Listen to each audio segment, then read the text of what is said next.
How's everyone doing? My name is Chris and you're watching Fish for Thought. Now, despite the name of the channel, if you guys have been following me, then you will know that I got a new addition to the family, a Crested Gecko. Now, she's not a fish, but she is something that I wanted for a very long time. If you didn't know, because this is the first time visiting my channel, watching one of my videos, welcome to the family. That was weird. Welcome to the family. Now, this will be the first time that I do a very deep clean of Repashi's 20-gallon enclosure. This is a 20-gallon flipped vertically. It was one of my fish tanks that were just lying around, and I've done a lot of research on how to convert a 20-gallon like regular fish tank into a terrarium that is tall vertically, and this is by far the cheapest way and the most simple way that I found. It doesn't need any power tools, it doesn't even need glue. Velcro is optional. But anyway, the idea is when I'm doing the deep clean for the first time, I'll also show you my exact setup for my Crested Gecko. Hopefully you can take some tips away and use it to your own advantage and with your own Cresties. Now, first of all, because I am a beginner, I'm just using a substrate that is basically a paper towel, and I change this pretty much daily. So despite this being a deep clean, I do this daily, and I just put one here, and that's because most of the floor is covered by this thing. Now, this is just a little bucket that is turned upside down, and it's got this little mesh sort of thing, which is really nice for the Crestie to climb on. Now, I find that using this is a very inexpensive way to add more to the tank without having to spend a lot of money on terrarium safe wood or other sorts of decor, and it really would not look so bad after I put everything together.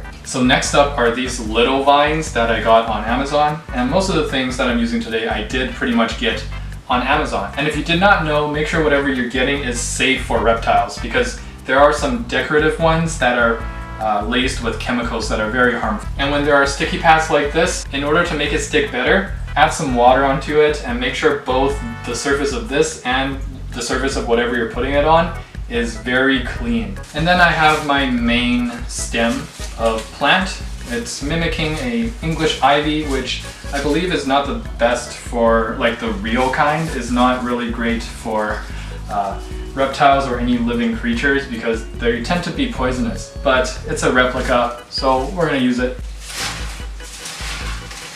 As you can see, I've just simply wrapped it around the mesh. They did come with suction cups as well, and you can choose to attach it wherever you want, but instead of that, I just used this as leverage to kind of wedge in the vines and install it like that, a little bit more loose. And I make sure that some of it falls on the ground as well, so if Repashi wants, she can use it to climb up, or she can just use the mesh.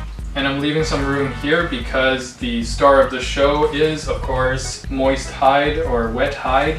And I just put the wet hide right there, put some of the food. And for the hide, I would also put some damp paper towels, or put the paper towels in there and then spray it. And this will just act as a wet hide for Repashi if things are getting dry. And then she can also come out whenever and then just turn around, have a little snack. Last but not least, I also got this branchy, viney sort of looking thing from Amazon as well. This is really good because you can basically make it into any shape you want. Right now I'm just keeping it at a pretty simple shape. Again, starting off from the ground. So again, I've made sure that it starts from the bottom and twines itself up, making some interesting shapes and also getting some leverage here as well. And then at the end, I like to twirl it around a few times because the skinny ones do get a little weak, but now that it's reinforced a few times with the twirls, Repashi can chill on top of that as well a little bit. It'll have a bit of a bounce to it as well. And this is pretty much the final product. I just mist it down and then put Repashi back. For those of you who have not been following, she is a almost 1-year-old female Crested Gecko. She was born on July 3rd, 2018. I got her at a local breeder. Honestly, I've been wanting a Crested Gecko for a very long time, and I'm so glad that I finally was able to get one.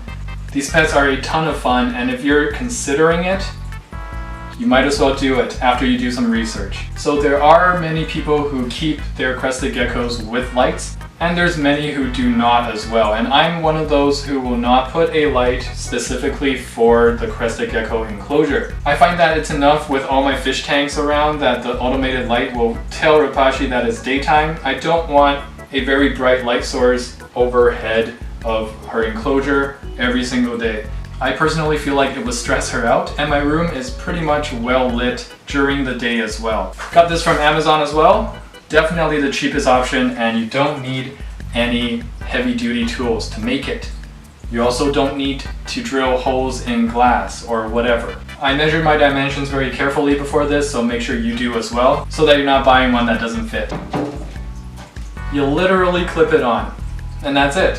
When you want to open it, you just open the top half, and then you can have access to do whatever it is you want to do. If you enjoyed this video, if it helped you out in any way or entertained you, please consider subscribing and giving a like. I'm also very new to this, so I'm very open to all of your suggestions and comments, concerns. I read every single comment anyways, so if you have anything to say, I will definitely look at it. Be on the lookout for more videos. Let me know if you enjoyed my Cresty video. And don't forget to get your hands wet.